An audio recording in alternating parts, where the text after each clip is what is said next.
Hey everybody, it's Cindy here, and I promised several of you that I would address the empty nest syndrome.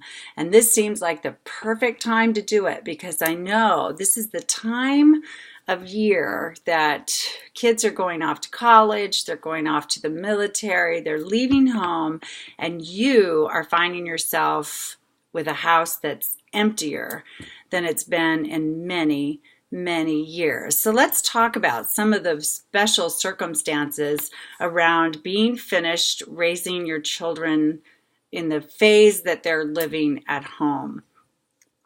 First of all, one thing that I just want to say that this is natural now. This is natural. This is what you've been working for their whole lives, is for them to become independent, self-sufficient adults.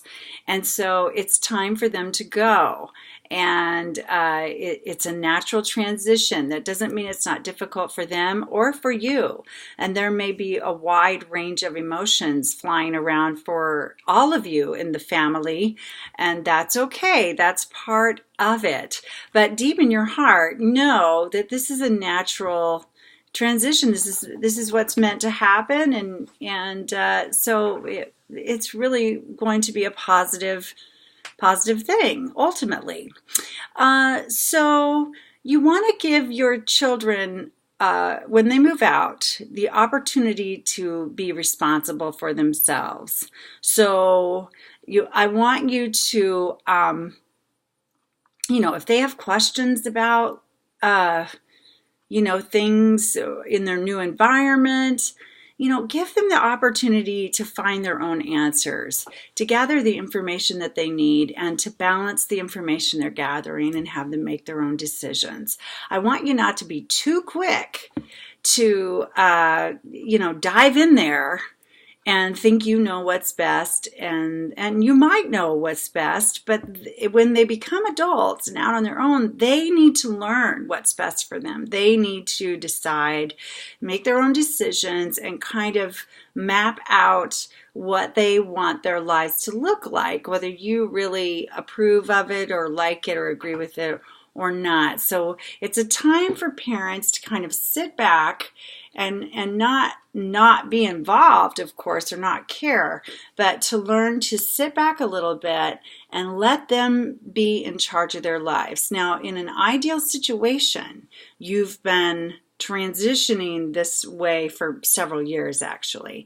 When kids get into middle school and into early high school, I encourage parents to start doing this, kind of sit back a little bit too, and have the children be more in charge of their lives, so when they leave, they already have experience with this. But often that doesn't happen. Parents don't let go that easily while the kids are still there.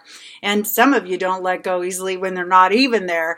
But it's truly time to do it. If you haven't done it yet, and your son or daughters have all moved out now, this is the time to really learn and actually allow yourself the freedom to not feel like you have to be so responsible for them. This is a very freeing time for parents too. It can be, if you can let yourself enjoy it and kind of sit back and go, I really don't have to know every detail of their days and nights, and I really don't have to monitor things anymore, and it can be very freeing if you allow it. But I know it is a transition because we've felt so responsible for them for so long, usually 18 to 20 years before they're gone. So, but let them take charge of their lives and let them make mistakes. Even if you can kind of see, if you think you're psychic, which we parents often think we are, and we see maybe they're headed down a direction that might not serve them as well as we would hope. If it's not life-threatening or in some way, truly looking disastrous, I dare you to sit back and let them make what we might label a mistake. Because this is how we've all learned and evolved over time. All of us have, is we've had to have the opportunity to individually take charge of our lives, go down the path we think is best for us, and then hit roadblocks, snags, unexpected turns, and then learn how to adapt, adjust, find solutions and regroup and get on our paths again. That is the journey of life.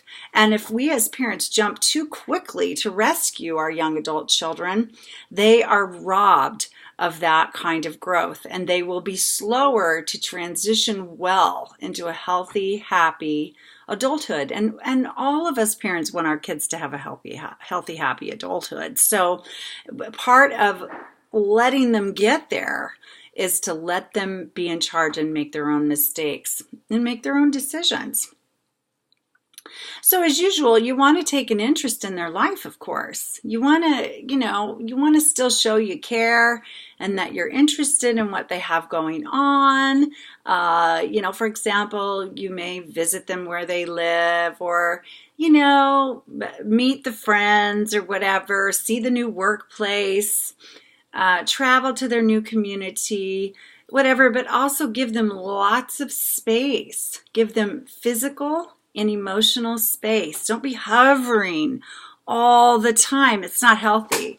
It's not healthy for you, and it's not healthy for them. It robs you both of the freedom that can come from this period of having an empty nest. Your freedom in not having to, just as I said a moment ago, not having to parent so much and work so hard to make sure you're caring for your children, and the freedom for them to blossom and become who they're going to become without you trying to control the situation. So plenty of space for them, The stories that they do share with you, when they talk to you and they tell you what's going on in their lives, or even if they have concerns they're bringing up, or dilemmas they're experiencing, anything like that, be a very good listener. And I would hesitate a little bit to share an opinion or advice unless they ask for it. Or you might ask them, do you want, like I've asked my kids, do you want my opinion about this? Or do you just want me to listen right now? And then they can tell you, oh no, I'm just letting you in on what's going on. Or they can say, yeah, Mom, yeah, Dad, I do want to know what you think about things. So either check in with them or wait to be invited to share your perspective and input. But listen and enjoy, bask in them sharing about themselves, because that shows a lot of trust on their part, and it shows that they're wanting to connect with you and let you in on what's going on, which are all wonderful, wonderful signs. So your parenting, must shift at this point. You do not want to use all the same approaches that you used when they were at home with you, because it's a completely different scenario when they're not. So, things that worked well as they were growing up under your roof, and things you had a right to as parents, like to bestow rules or expect them to do certain chores, or curfews, whatever, all kinds of things. Those rules don't really apply anymore because they're not there. Now they may come back in the summers especially if they're college students, and you may want to have a little more structure during those times. Maybe not. That's a little trickier, and based on your relationship and stuff, you may feel you need to do some different things, and every family's different. But I would really be careful, because they're young adults, and if they come back for summers, they've been out on their own for a whole school year, and you don't want to revert back to how you treated them when they were 14, when they're 19 or 20, coming home for 2 or 3 months. But you might be able to find a nice balance as adults, as you an adult and them as an adult. Still parent child, but parent of an adult child, and that is different. Acknowledge that. I would say really embrace this time for getting to know them as young adult people. People who are developing into who they want to be and creating their own lives, and get to know them and delight in it. Sit back and go, wow, I'm seeing what they're doing. I'm seeing what they're striving for, and delighting in their company when they are around. Usually it's a time of less quantity time, more quality time between families once the children move away. And so you want to delight and enjoy this process versus making sure they're living how you think they should live. That it's their life. It's their life. It's not your life. So, and you may think you know what's best for them, and you might, but it's very important that they be responsible for figuring out what they believe is best for them and carrying it through. And for you to sit back and kind of watch and delight in how they evolve and the experiences that they are having. Money is a tricky issue at this point for some families. Many parents still financially support their kids, whether it's paying for tuition or some of the tuition, whether it's, providing a vehicle or health insurance for several years after they have moved on, whatever it is. But the problem is that some parents feel that because they're writing checks, so to speak, still, they think they're in charge of their children. And then their children are like, hey, I'm 20, you're not in charge of me, or I'm 19. Or I don't live with you anymore. So if you have expectations tied to the money you're going to offer them, I would get very clear with yourself about what your expectations are and share them first before the kids accept your financial support. And have a good conversation about this. Like I had a friend in college who was told, we'll pay for your entire college education, but you have to go to this certain college for us to do that. If you don't, then you're on your own. I mean, they made it very clear that, obviously they wanted their son to go to a very specific college and was willing to hand him the education if he'd go there. So of course he went there, but they told him ahead of time, which was good because then he could decide, do I want to go where they want me to go? Is that really a fit for me enough that I want to do it? Or do I want to take a different path? Now that's a pretty financially dramatic example. A lot of parents think if they're paying for part of college, for example, too, that they can know what the grades are, but the college isn't going to let you see their grades. They're not going to let you.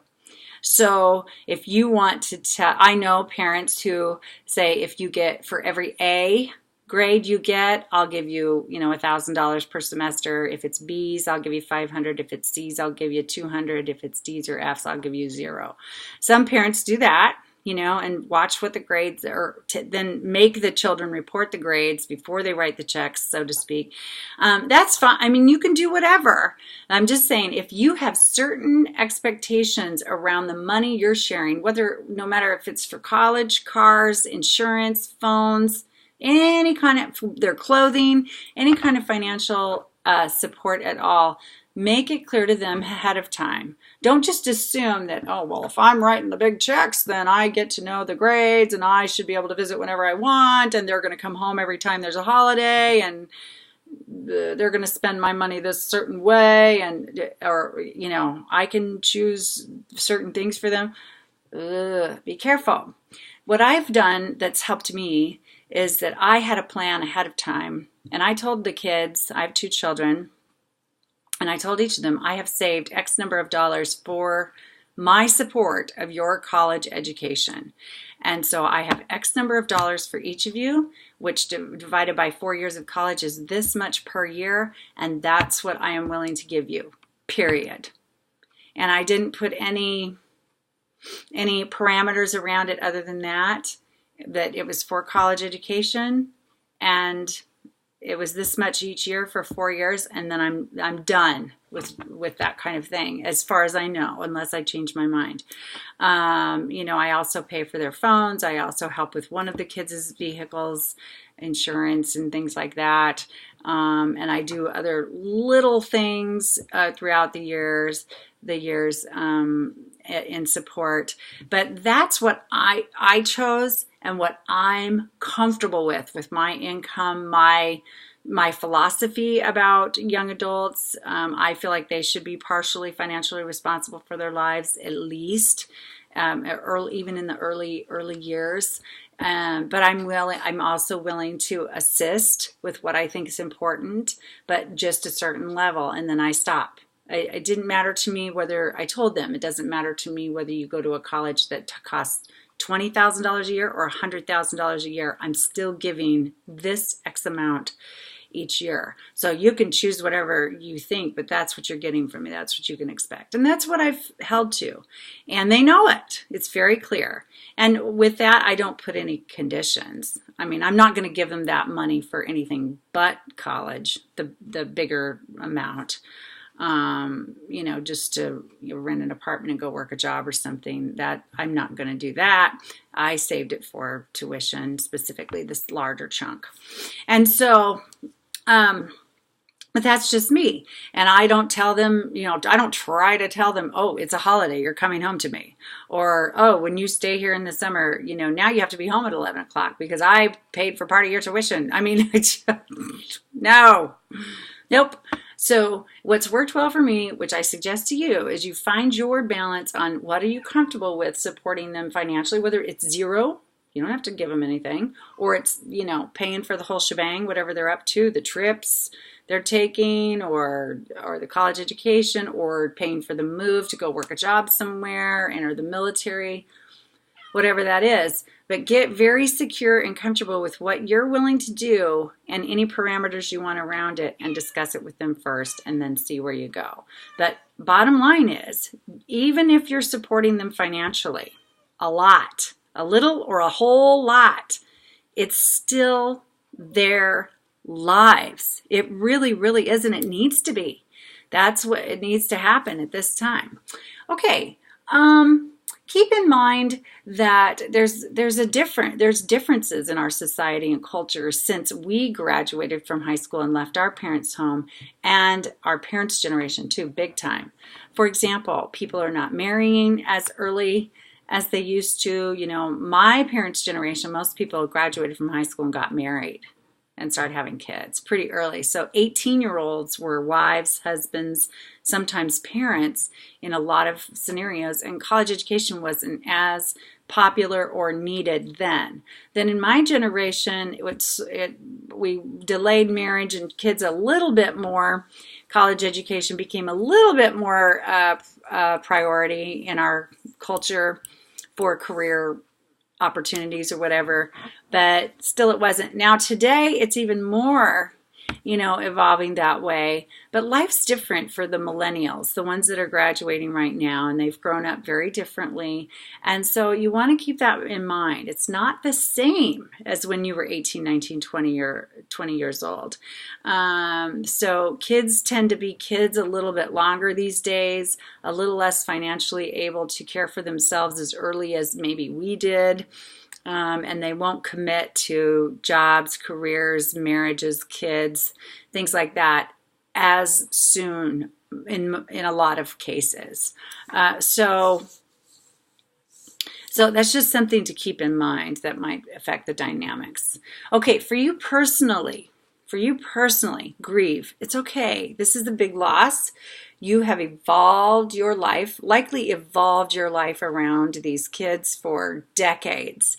And it is a great shift. A girlfriend and I were just talking yesterday, and we were talking about how even going to the grocery store becomes different, and how weird it can hit you going to the grocery store and go, oh, wait, they're not here anymore. I don't need those products anymore.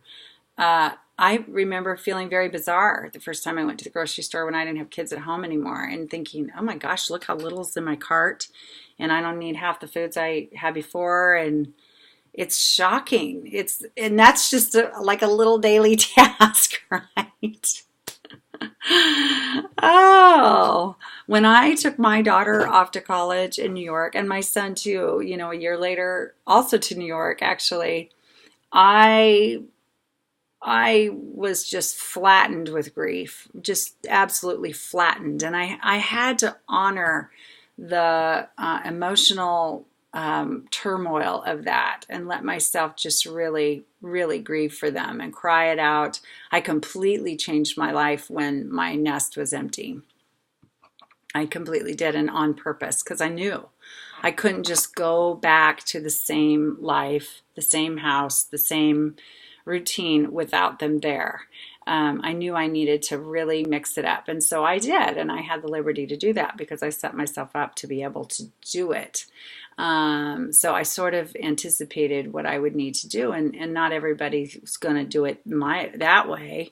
For some, the routine of life is very comforting when that part of their routine, the children leaving, has changed that piece of the dynamic. But whatever emotions you're having, whether it's extreme grief, sadness, loneliness for them, or if you're relieved, that's okay too.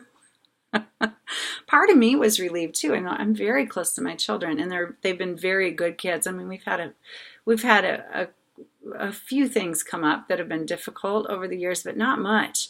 And but I was relieved a little bit because I thought, okay, I really don't have to be responsible for these two anymore. It's on them now. It's on them now, and that's okay.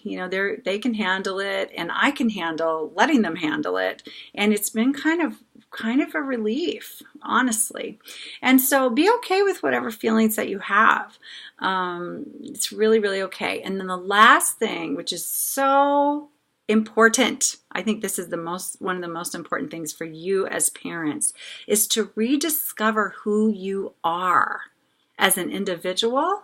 And if you're in a couple still with their other parent or a step parent or whatever, to rediscover who you are as a couple without the context of the children, raising children at home all the time. It's a time in your lives where you're in your midlife. And this is kind of a time for you to go, now what do I want my life to look like? I don't have to revolve so much of my life around these younger people now. So I can be who I want to be. My time is much more freed up. Maybe your finances are much more freed up, depending on what you're doing for them. It's really a time that you can get in touch with who you are as a person, not as a mother or as a father, but as a person, the individual that you are and the couple that you are. This is often either a time of crisis or great wonderment for couples. When the kids go, it's the highest season of divorce for couples in America. And I think mainly it's that those statistics reflect couples who have struggled, but have simply hung on until the kids were raised and then decide, okay, now we're free to divorce because the kids aren't here, they won't be as affected, which is a myth, by the way, but that's a whole other subject. But anyway, there's a high time of divorce. And but for those couples who want to get through this season in their lives, this transition in their lives, I really suggest you hang in there. Because this can be a really nice time to kind of fall in love all over again. Go back to dating each other if you haven't dated in 20 years because you've been raising kids. Even sexually, you may feel more free with kids not in the house, things like that. So give yourself a chance to really rediscover and enjoy each other and enjoy your hobbies and find new interests together and things like that in this lovely season of your life. So anyway, all the best to you, to those of you who are facing this. No, it's natural and it's wonderful for everybody. You will be okay and they will be okay. They're going to want to come back to you and see you and spend time with you. They're not gone. They're just off doing their thing. And so go get a life for yourself. Go get a life and enjoy it and learn to enjoy your young adult children. Bless you all. Mwah.